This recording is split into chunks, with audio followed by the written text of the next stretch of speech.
Paz do Senhor, amados. Graças a Deus, o Senhor nos dá mais uma oportunidade de aprendermos um pouco mais da sua palavra. Estamos na lição 8, do dia 24 de maio de 2020. O título da lição é Edificados sobre o fundamento dos apóstolos e dos profetas. O texto áureo nos diz assim: edificados sobre o fundamento dos apóstolos e dos profetas, de que Jesus Cristo é a principal pedra de esquina. Efésios capítulo 2, verso 20. Verdade prática nos diz assim: Jesus Cristo é a pedra basilar da igreja, que está edificada por meio dos ensinamentos dos apóstolos e do testemunho dos profetas. Leitura bíblica em classe se encontra no livro de Efésios, capítulo 2, verso 20 ao 22, e Mateus, capítulo 7, verso 24 ao 27. Nos diz assim: edificados sobre o fundamento dos apóstolos e dos profetas, de que Jesus Cristo é a principal pedra de esquina, no qual todo edifício bem ajustado cresce para templo santo no Senhor, no qual também vós juntamente sois edificados para a morada de Deus no Espírito. Mateus 7. Todo aquele, pois, que escuta essas minhas palavras e as pratica, assemelhá-lo-ei ao homem prudente que edificou a sua casa sobre a rocha, e desceu a chuva, e correram os rios, e sopraram os ventos, e combateram aquela casa, e não caiu, porque estava edificada sobre a rocha. E aquele que ouve essas minhas palavras e as não cumpre, compará-lo-ei ao homem insensato que edificou a sua casa sobre a areia. E desce a chuva, e correm os rios, e assopram os ventos, e combatem aquela casa, e cai, e foi grande a sua queda.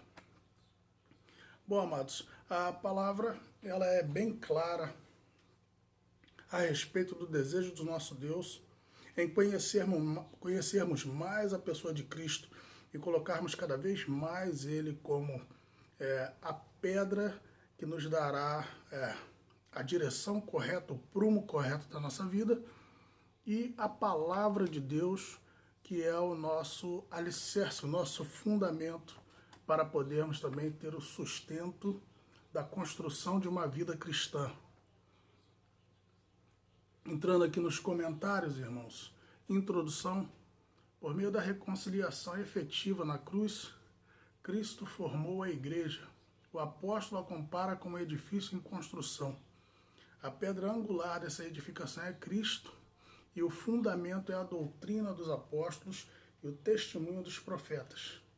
Assim, há propósito divino de que sejamos o templo santo do Senhor, a morada do Altíssimo. Nesta lição, estudaremos cada um desses aspectos. Bom, o apóstolo Paulo compara a igreja a um edifício. Claro que a igreja, de forma geral, todos os cristãos, enquanto unidos em um só propósito, constituem um edifício, assim como também Paulo simboliza ou colocou na última lição a igreja também como um corpo, né? Nós somos únicos como templo do Espírito Santo, mas a igreja também unida, ela também simboliza o templo do Espírito Santo. É uma construção, é um edifício. Para que esse edifício comece a ser construído da forma correta, foi lançado sobre ele a pedra angular, ou seja, a pedra de esquina, que dá a direção de toda a construção a partir de si. E é lançado um fundamento, que é a base para a construção desse prédio, que é a palavra de Deus ou os ensinamentos do nosso Senhor Jesus Cristo, para que a igreja possa se apoiar sobre ele. Ponto 1. Um edifício espiritual, santuário judeu. O templo em Jerusalém era símbolo do exclusivismo de Israel como povo de Deus. E a proibição dos estrangeiros acessarem o templo era um motivo de inimizade entre judeus e gentios. Bom, o templo em Israel, ou construído pelos judeus, ele vem de longa data. Ele iniciou-se como um tabernáculo no meio do deserto, com o povo de Israel. Durante a caminhada dos 40 anos, o tabernáculo se movia e era levado de um lado para o outro em peregrinação, até que chegamos até a Terra Prometida, e então se estabeleceu um lugar para que se estivesse. No período davídico, surgiu no coração de Davi o desejo de construir um templo, para que esse fosse a habitação do Senhor nosso Deus, em que Deus não permitiu a construção do templo por Davi, mas deu essa oportunidade para que seu filho Salomão o fizesse. E Salomão, construindo esse templo, foi aprovado por Deus. Ao final da construção e ao final da dedicação desse templo, o Senhor Deus aprovou aquilo que foi construído. E, segundo o que a Bíblia nos conta em Crônicas, para mostrar a sua aprovação, ele encheu a casa da sua presença, ou da fumaça de Deus. E isso foi para o povo judeu como se Deus tivesse aprovado aquele ambiente. Que aquele prédio ali, ele seria a habitação de Deus, porque ele foi feito da forma certa, porque ele foi construído da forma certa. Então os judeus, eles tratavam o templo com essa visão de que aquele lugar era um lugar aceito por Deus, e era aceito por Deus por causa da aliança com o povo judeu. Então ninguém mais tinha parte dessa aliança. O único povo que poderia participar dessa aliança e viver esse momento com Deus seria o povo judeu. Por isso, todos os estrangeiros eram mantidos fora daquele ambiente. E isso tornava os judeus superiores. Pelo menos em sua mente, eles compreendiam ser superiores às pessoas que estavam fora daquele ambiente que eles julgavam ser santos. E isso causava dissensões entre judeus e gentios. E Jesus veio exatamente para quebrar essa inimizade e dizer o seguinte: olha, a aceitação foi pelo coração, foi pela atitude daquele povo. Existiam outros prédios na época em que o templo foi construído. Existia a casa de Salomão, existia a casa de Davi, existia a casa de homens ricos, existiam outros lugares, outros prédios. E Deus não aceitaria outros prédios para poder residir. Ele aceitou aquele prédio, o templo, construído por Salomão naquele dia, não por causa da construção, e sim por causa do coração das pessoas que estavam envolvidas naquela construção. Nós estamos dentro da casa do Senhor e achamos que, por motivo de estarmos dentro da casa do Senhor, o Senhor habita em um prédio sem um coração. O Senhor habita num lugar sem que a nossa vida esteja voltada para Ele. Isso é um grande engano de muitos homens e mulheres que buscam a Deus, que acabam buscando encontrar Deus dentro de um prédio, que tentam encontrar a Deus em um lugar que não seja o seu próprio coração. Temos trazido um ensinamento, e isso nos foi transmitido, que o nosso culto, a nossa alegria, o nosso louvor, a nossa oração, ela não se inicia dentro das quatro paredes, igreja. Ela se inicia dentro de casa, com o coração quebrantado, O resultado do que nós encontramos na igreja é o resultado do que nós levamos para a igreja. Amém, queridos? Então Deus ele não está ligado à pedra. Deus está ligado a quebrantamento, a desejo de encontrá-lo. Viu? O primeiro ponto, então, vai falar exatamente sobre isso. Assim, o templo judaico perde sua relevância e um novo conceito de santuário é apresentado. Quando Cristo morre na cruz do Calvário, ele traz para perto de si todos. Ele diz assim, ó, todos podem ser salvos pelo Evangelho. Todos que vierem a mim, todos que me buscarem, serão salvos.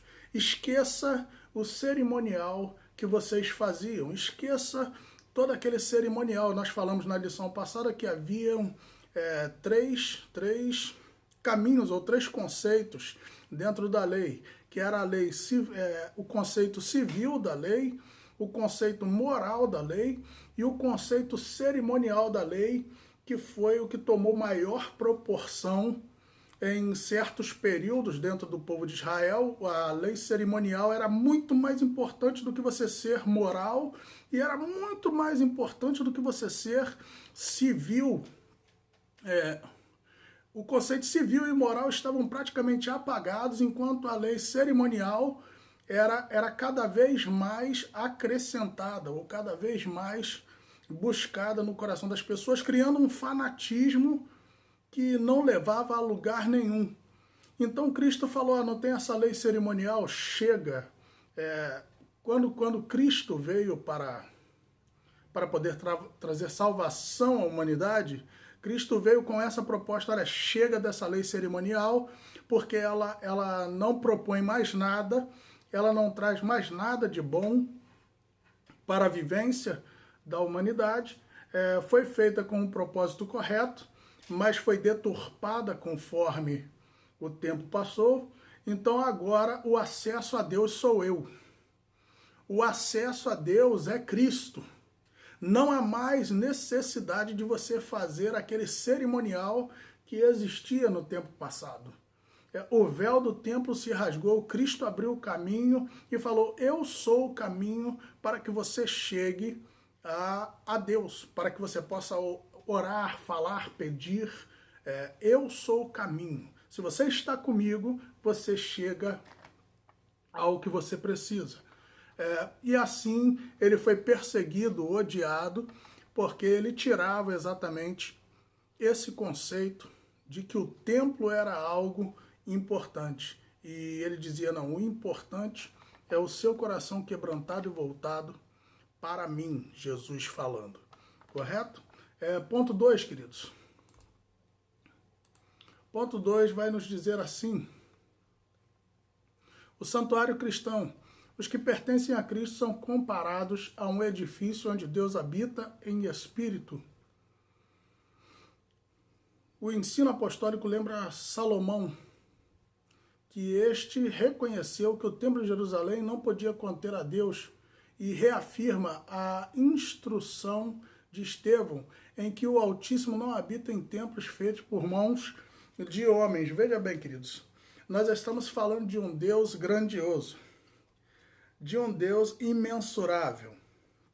Não existe para a humanidade a possibilidade de conseguir em sua mente definir padrões para Deus.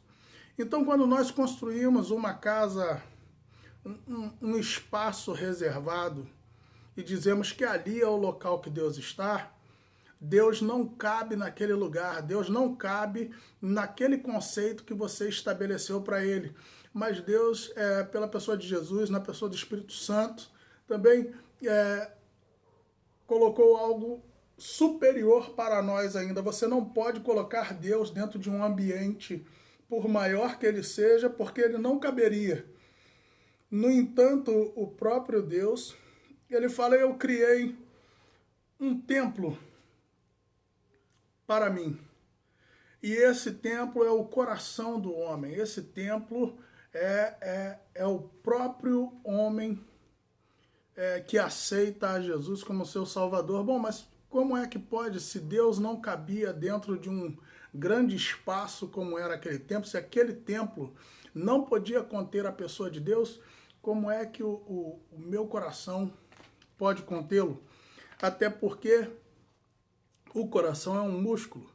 Então, na verdade, Deus habita na intenção da sua mente, na intenção e na proposta de oferecer a Ele louvor, de oferecer a Ele esse abrigo, que é o coração que se rende a Ele. Somos a habitação de Deus. E há poucos dias atrás eu falava, inclusive, que Deus, ele é... Há algumas aulas atrás, algumas pregações atrás, eu falava que Deus, ele é detalhista com um ambiente onde ele está.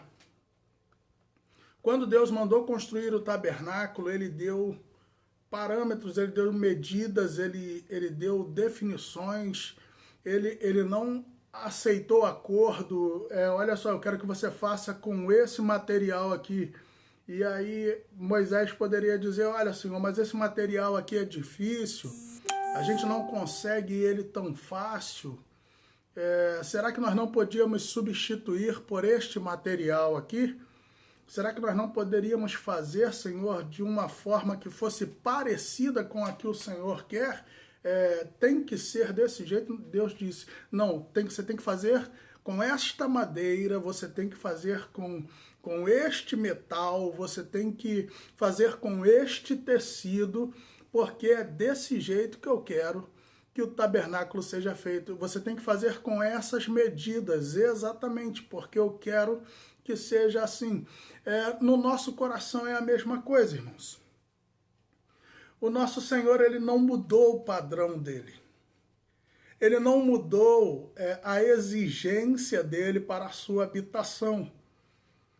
Os locais que foram feitos, eles começaram a perder o padrão divino. Eles começaram a perder aquilo que Deus exigia daqueles lugares. E assim como nós, como templos do Espírito Santo, que fomos feitos templo do Espírito Santo, morada do Espírito Santo, usando a palavra da mesma forma, estamos tentando condicionar Deus a viver em um ambiente com materiais que nós queremos dar a Ele. Deus fala, olha, eu quero que você haja desse jeito, eu quero que você viva desse jeito, eu quero que sua postura seja essa.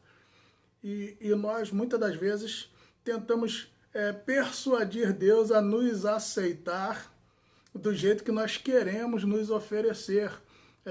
Irmãos, Deus tem critérios. E esses critérios precisam ser obedecidos segundo a vontade dele. Viu, queridos? Ele não habita em templos feitos por mão de homem. O judeu se enganou achando que Deus habitaria em uma construção de pedra. Deus habita no coração daquele que se rende a ele. Continuando aqui, irmãos, desse modo, os crentes judeus, os gentios, tornaram-se o templo onde o Espírito de Deus habita, em que eles são pedras vivas em um edifício espiritual, ou seja, a igreja formada de tijolos, ou parte das construções. Cada um cristão, pensando no conjunto, é parte dessa construção como pedras vivas. 3. A pedra angular. Na arquitetura antiga, a construção de um edifício requeria uma pedra angular. Ela é traduzida como a pedra mais importante ou pedra principal. Ela era posta no canto do prédio para sustentar o alicerce, firmar e unir toda a estrutura e manter as paredes em linha. O que acontece, irmãos? A pedra angular era, como estamos falando e já foi lido aqui, ela era conhecida como pedra de esquina. E ela dava o esquadro para casa. Ela era a pedra mais importante, ela demorava a ser colocada, exatamente porque ela precisava dar esquadro e dar prumo à construção. ninguém iniciava obra alguma sem essa pedra fundamental, principal, pedra de esquina, pedra angular, como você quiser colocar, né? Ninguém podia levantar uma construção ou mesmo principiar um alicerce sem que essa pedra estivesse perfeitamente colocada em seu lugar. Seria perda de tempo. A pessoa que fizesse isso seria criticada porque a construção dela não estaria bem definida, não estaria bem organizada. Então havia necessidade de, em primeiro lugar, se colocar ela corretamente e dizer, olha, tenha certeza do que está fazendo, porque a partir daqui eu vou construir minha casa. Se essa pedra for colocada errada, se eu tiver um pensamento duvidoso a respeito dessa pedra, se eu entender que eu coloquei essa pedra em uma posição no meu coração que não está correta, que eu deixei margem para outras coisas, que eu deixei margem para erro, se ela não ocupou o espaço correto na minha vida, toda a construção que eu fizer em cima dela estará perdida, porque ninguém vai querer morar dentro dessa casa.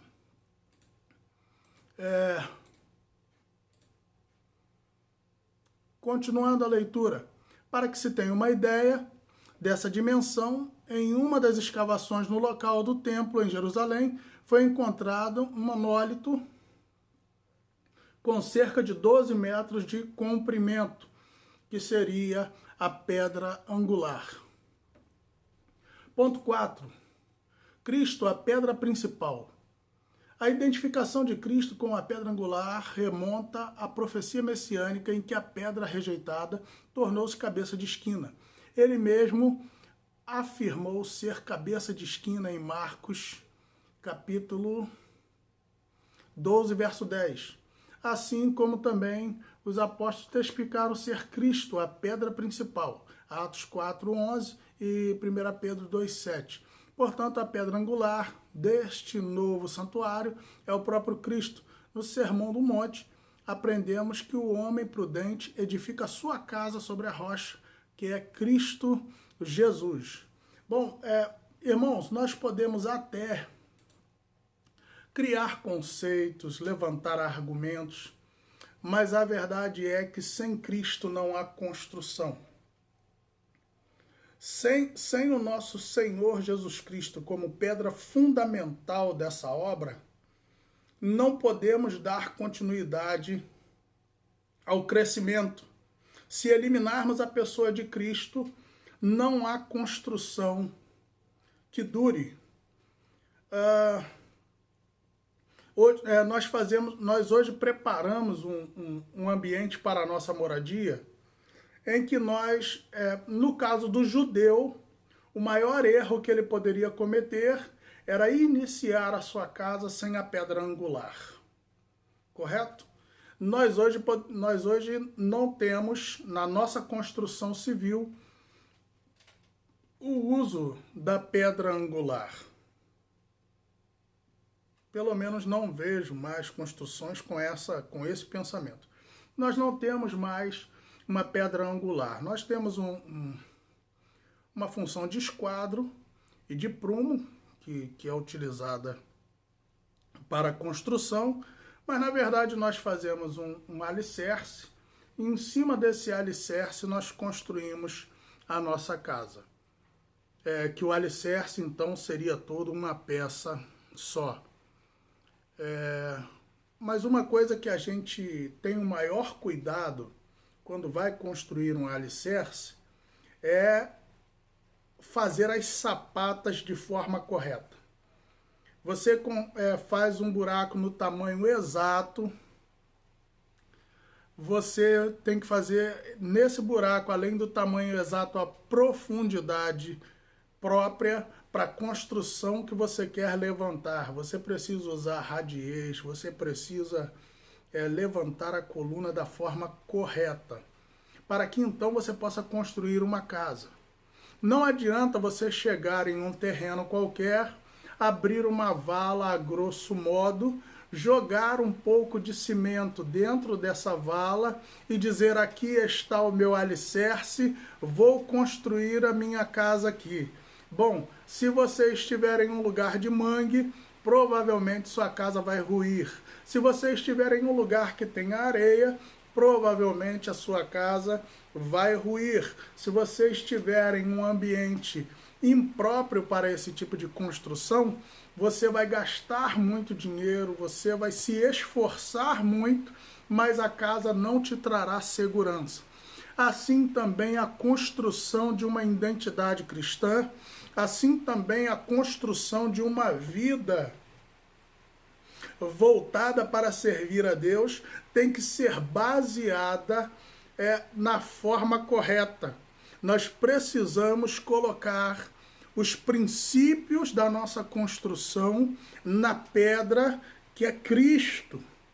Nós precisamos colocar toda a firmeza daquilo que vamos construir na pessoa do nosso Senhor e Salvador Jesus Cristo.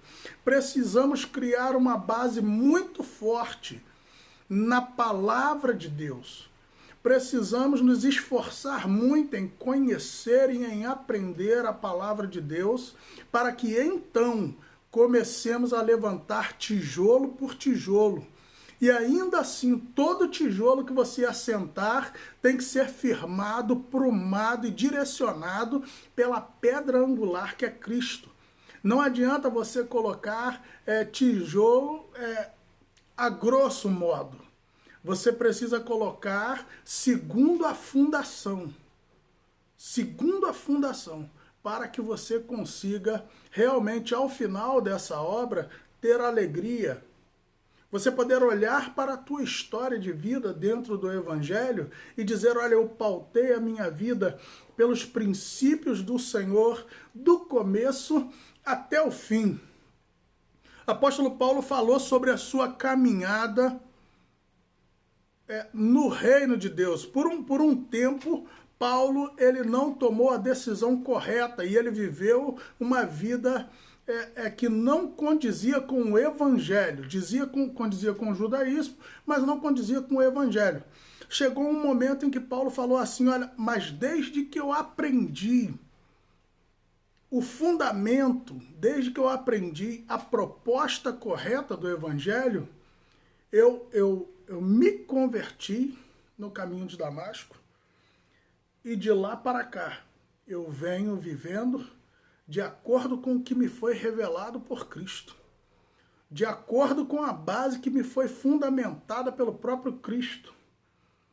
E agora eu termino a minha carreira, guardei a fé, guardei toda aquela história de construção que eu fiz. Quando eu chego no final, eu encontro uma boa construção, eu me alegro com aquilo que foi feito. É diferente, irmãos, de você sair botando tijolos tortos pela casa. De você deixar de acompanhar todo o fundamento, deixar de acompanhar a regra imposta pela pedra angular, deixar de acompanhar a linha do fundamento que lhe foi posto e começar a colocar tijolos aleatoriamente em qualquer lugar, de qualquer maneira. Você não terá uma boa construção, você não terá segurança de morar dentro dessa casa. E como pode o Espírito Santo habitar em algo feito a grosseiro modo? Amém, irmãos? Então, o Evangelho é muito importante que você comece certo, comece bem e termine bem. Pastor Oséias, um grande amigo, foi meu pastor por muitos anos, nos falava isso: não importa, não é tão importante como você começa, mas é muito importante como você termina. Às vezes você tem um bom começo, faz tudo certo no começo, mas durante o caminho, no percurso do caminho, você resolve tomar decisões equivocadas. Então vamos continuar no padrão que iniciamos. Amém, queridos? Cristo é a rocha, Cristo é a pedra angular. E a palavra de Deus é o fundamento onde baseamos a nossa construção. 2. O fundamento dos apóstolos e profetas. O conceito de apóstolo. O termo grego apóstolo é usado para enviado ou mensageiro. O apostolado é centrado na natureza da missão de Cristo, que foi enviado para ser salvador do mundo. Nos evangelhos, Mateus, Marcos, Lucas usam o termo quando se refere aos 12 escolhidos por Jesus. Eles foram testemunhas oculares do ministério, morte e ressurreição do nosso Senhor. Assim, Paulo também foi chamado pelo próprio Senhor para ser apóstolo. Aos apóstolos foi confiado o ministério da palavra com o compromisso de instruírem a igreja. Nesse aspecto, os apóstolos são aqueles que foram comissionados por Cristo para a igreja primitiva e a mensagem de Cristo, o fundamento. Bom, irmãos, a palavra no livro de Atos vai dizer que os apóstolos, eles falavam sobre a dedicação à palavra. Olha só, nós precisamos nos dedicar à palavra. Quando foi feita a separação para os diáconos da igreja, eles usaram esse termo. Olha, nós precisamos nos preparar ou nos concentrar na pregação da palavra, no ensino. Outra coisa que também nós fomos muito chamados a atender quando ouvimos falar sobre a questão do apostolado, foi a questão de que o termo mais próximo para apóstolo seria missionário, seria aquele que leva as boas novas do evangelho. Apóstolo, irmãos, foram chamados todos aqueles que andaram com Jesus, que caminharam junto com eles, que foram, que andaram com ele lado a lado, que estiveram com ele nos acontecimentos dos 3 anos de ministério dele, nesse período conosco, e acompanharam a sua vida, a sua crucificação, a sua ressurreição e a sua ascensão. Esses homens foram chamados de apóstolos. Daí para lá, o único que foi chamado de apóstolo, além desses homens, que eram 12, mas ao final eram 12 discípulos, ao final um se perdeu, que foi Judas. Ele se perdeu e ele foi substituído no Novo Testamento. Mas o único que foi chamado fora foi o apóstolo Paulo, que foi chamado de apóstolo não pelos próprios apóstolos, ele foi chamado de apóstolo, ou o chamado apostólico dele proveio do próprio Cristo, proveio do próprio Deus.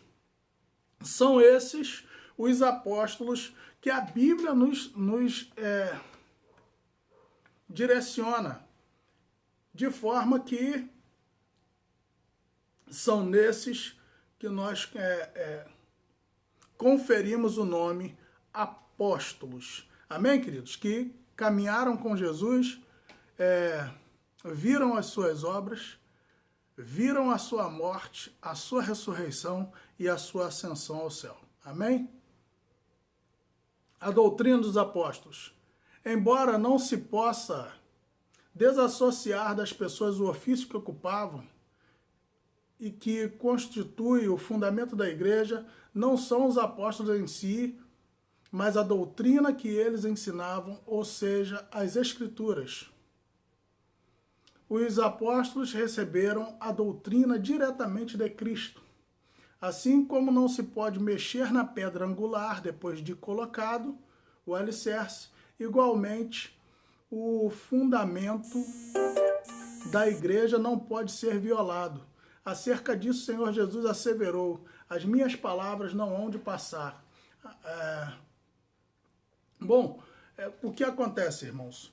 Foi proposto uma palavra direcionada pelo próprio Deus para a vida da igreja, movida no coração dos apóstolos a ministrarem para esse povo.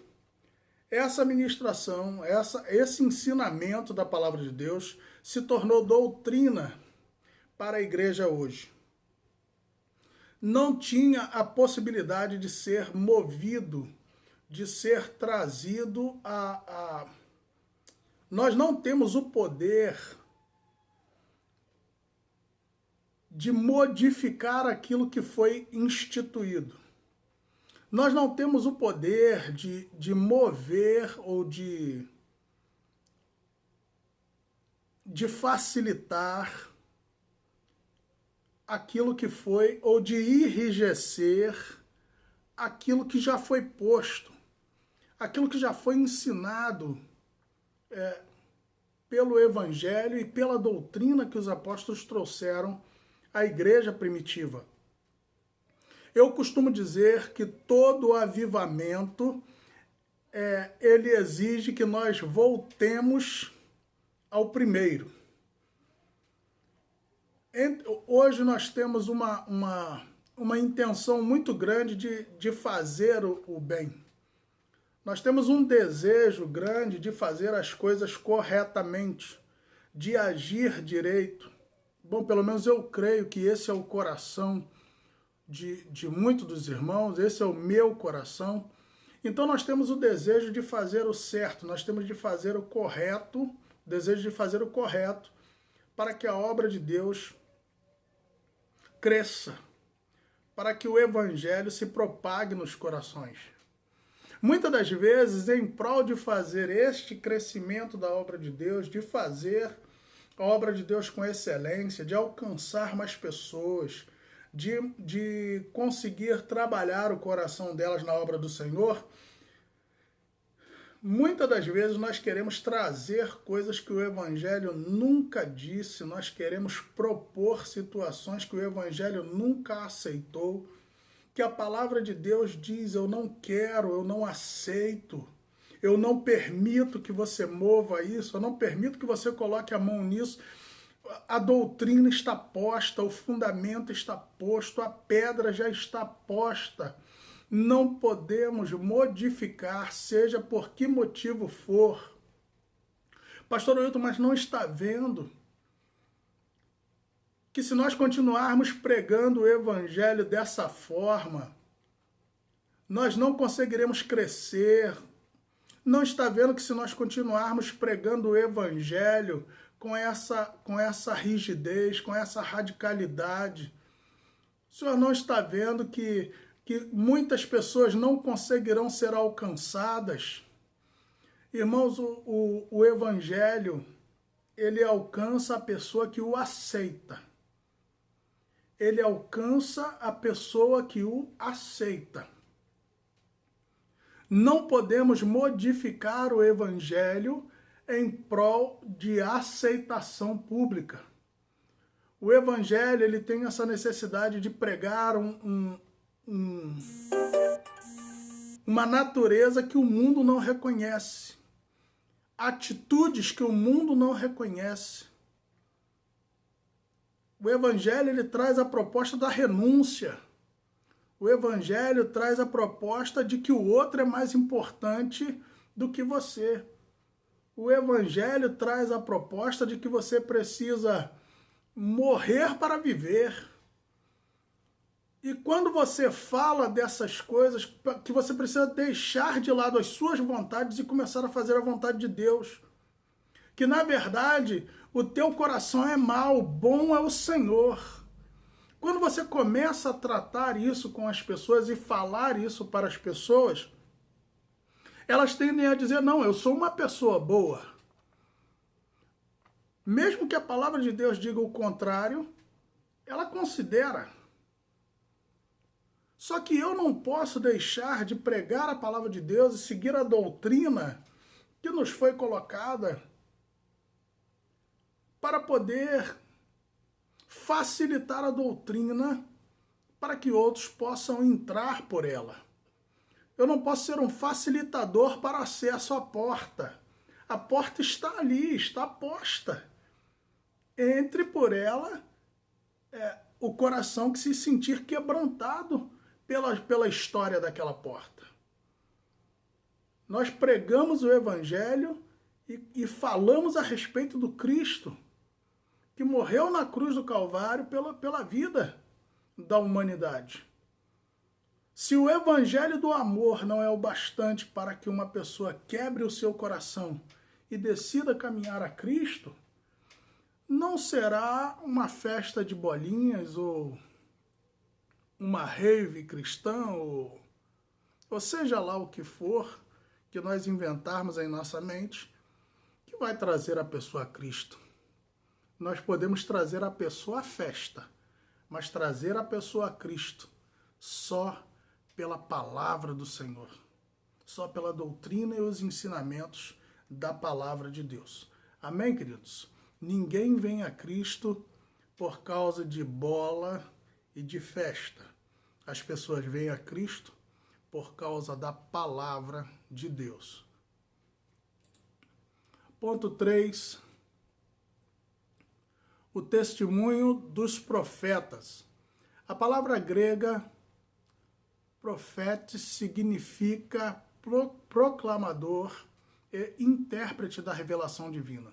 A ordem da frase em Efésios capítulo 2, verso 20, apóstolos e profetas, indica tratar-se dos profetas da igreja e não os do Antigo Testamento.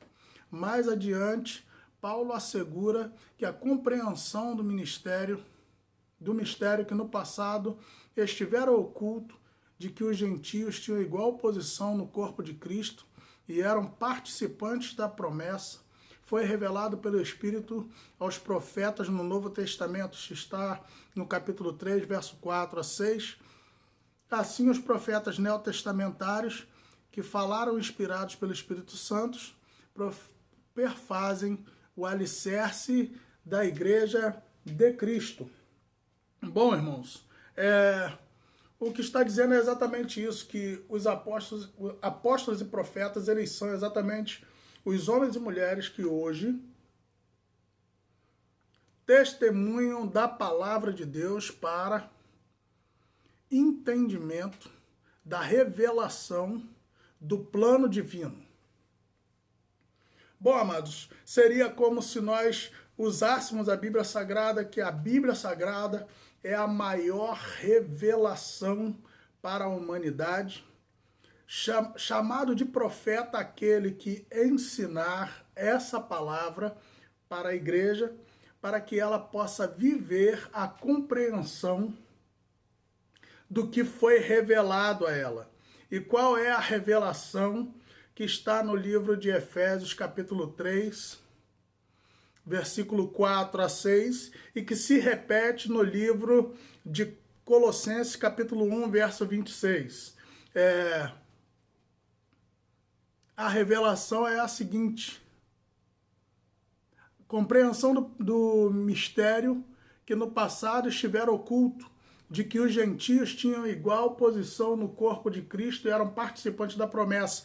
Livro de Colossenses, capítulo 1, verso 6, vai dizer: o mistério que esteve oculto entre todos os séculos e em todas as gerações, mas que agora foi manifesto a todos os seus santos, que são vós, a quem Deus quis fazer conhecer as glórias desse mistério, que é Cristo em nós, esperança da glória. A revelação veio por intermédio da pregação da palavra, e entendemos que a pregação da palavra, baseada na Bíblia Sagrada, nas Escrituras, na palavra de Deus, é uma advertência dos apóstolos e profetas desse tempo.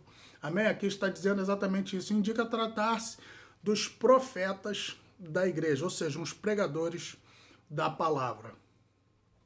Ponto 3. Edificados para a morada de Deus. Edifício bem ajustado.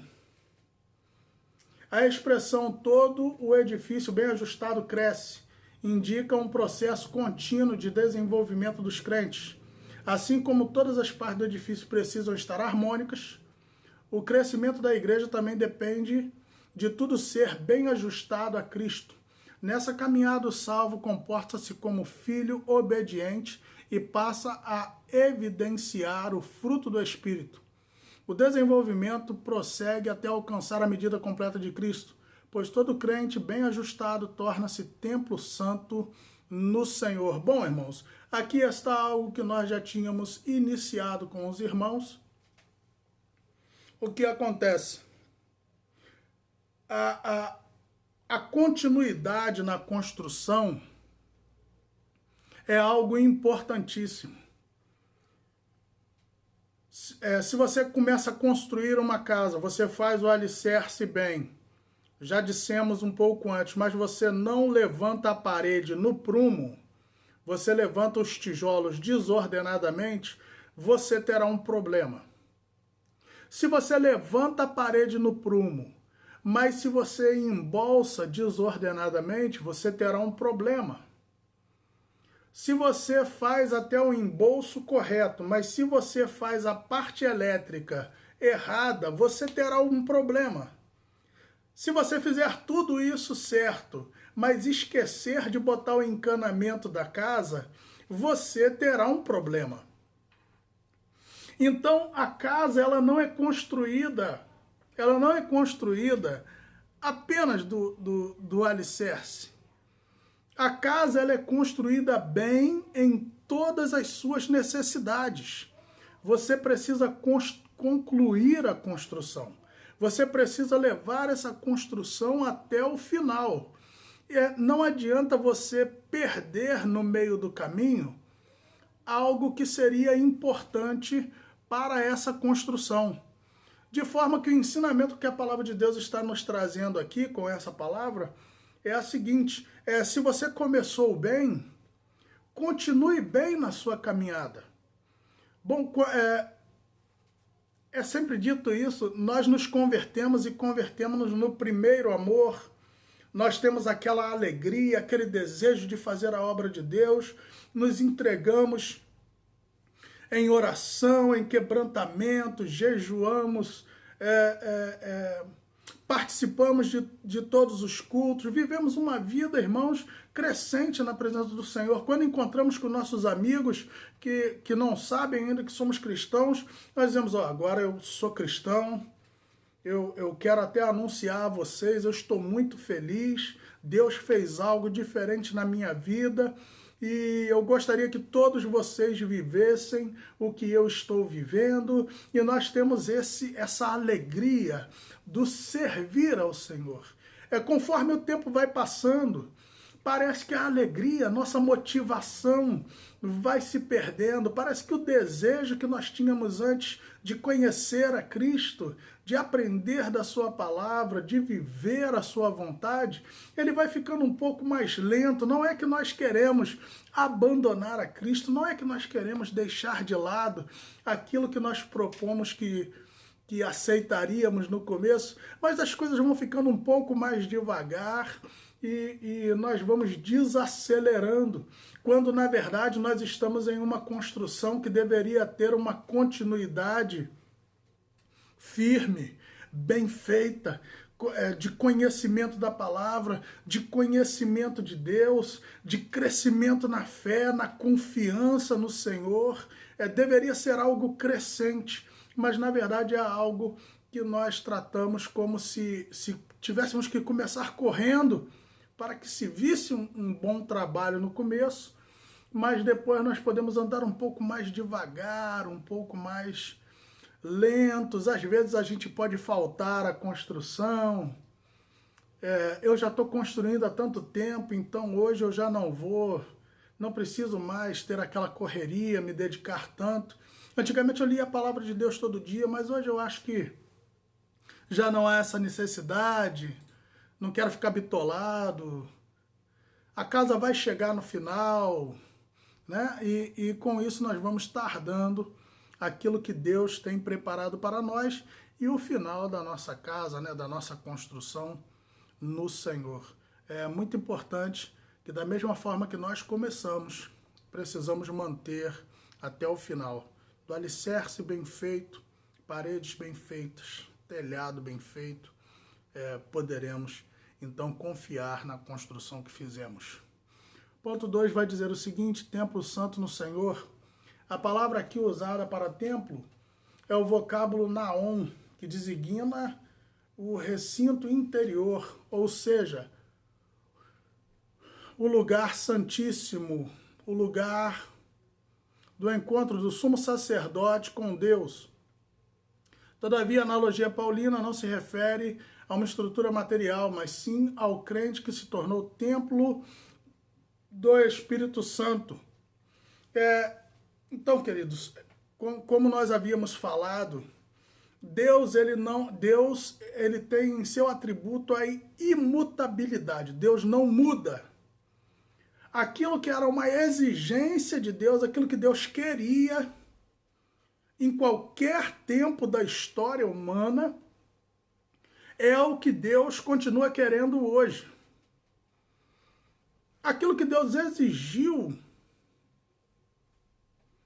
na época da perfeição do tabernáculo, é a exigência que Deus exige desse tabernáculo hoje. Se o nosso coração é o templo do Espírito Santo, e dentro de nós temos o acesso ao Santo dos Santos, porque ele nos fez sacerdotes. Se nós temos acesso ao Santo dos Santos, Deus ainda exige que o sacerdote que entre tenha compromisso com ele. O Santo dos Santos continua sendo o Santo dos Santos. A única diferença é que você entra com o sumo sacerdote. Entra com o nosso Senhor e Salvador Jesus Cristo. A única diferença é que o acesso a esse lugar é feito com Jesus Cristo. Mas isso não quer dizer que o seu acesso pode ser de qualquer maneira, que você pode levar essa condição de encontro com Deus de qualquer maneira. Você precisa compreender, Deus fez um ambiente para a sua habitação. E Deus apenas habita em um lugar que segue as suas especificações. As especificações divinas precisam ser cumpridas. É uma exigência ainda. O nosso Senhor, ele abriu o caminho para que nós tivéssemos acesso aonde nós nunca tivemos a possibilidade. Pelo seu sangue nós somos aceitos. Mas o sangue de Jesus está sobre nós se o nosso coração estiver nele. Se o nosso coração estiver doble, se nós estivermos com Cristo, como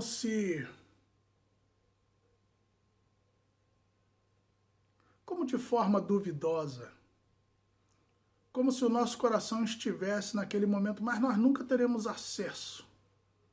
Nós nunca teremos verdadeiramente acesso ao trono de Deus se não estivermos ligados à pessoa de Cristo.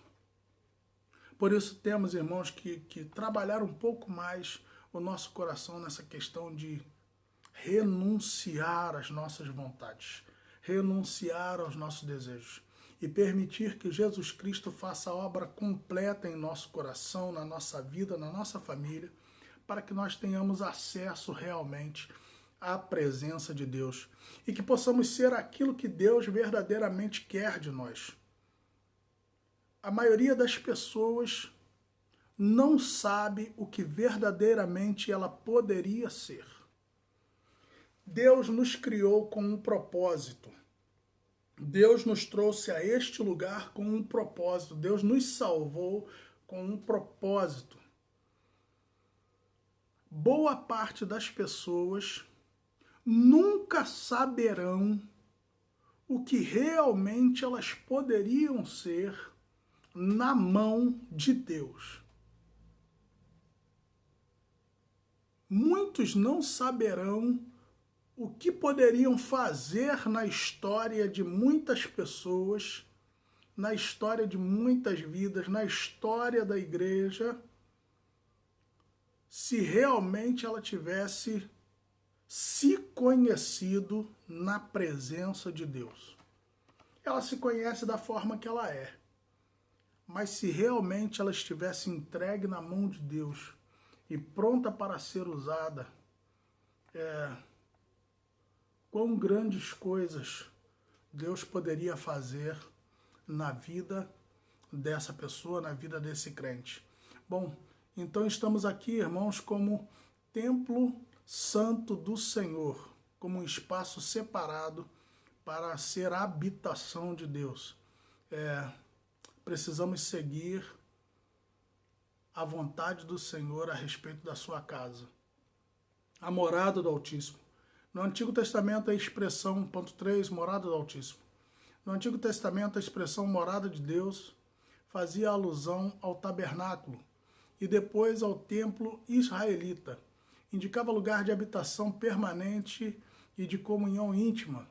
Como já vimos, o crente tornou-se templo santo no Senhor. Isso indica que Deus habita em nós por meio do seu Espírito. E que tal informação ratifica o ensino apostólico de que Deus não habita em templos feitos por mão de homens. Ele reside individualmente dentro de cada cristão, bem como no corpo inteiro dos crentes. A igreja formada por judeus e gentios. É muito importante ressaltar, o autor aqui, nosso pastor Douglas, né?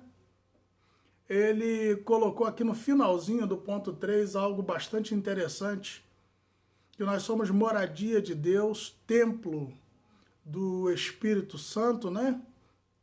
Morada do Espírito Santo, e ele botou lá no finalzinho, ele reside individualmente dentro de cada cristão, bem como no corpo inteiro de crentes, ou seja, de todos os crentes que compõem a igreja invisível do nosso Senhor e Salvador Jesus Cristo, a igreja formada por judeus e gentios.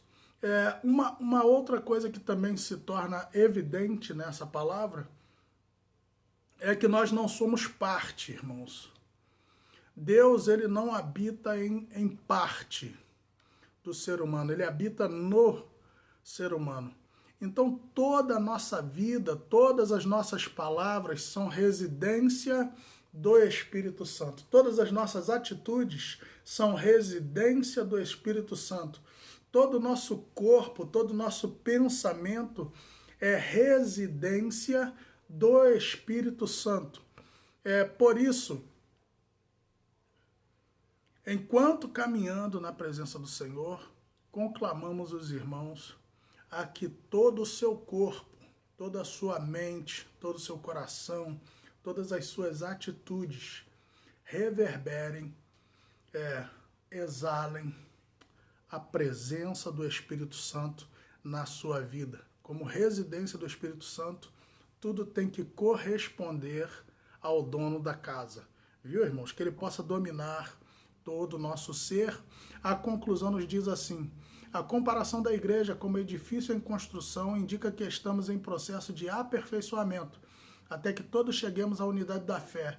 A pedra angular, que é o próprio Cristo, não pode ser substituída. A doutrina dos apóstolos e o testemunho dos profetas não podem ser revogados. Peço a Deus que abençoe a sua vida rica e abundantemente, que você tenha um excelente domingo na presença do Senhor. Deus abençoe a sua vida.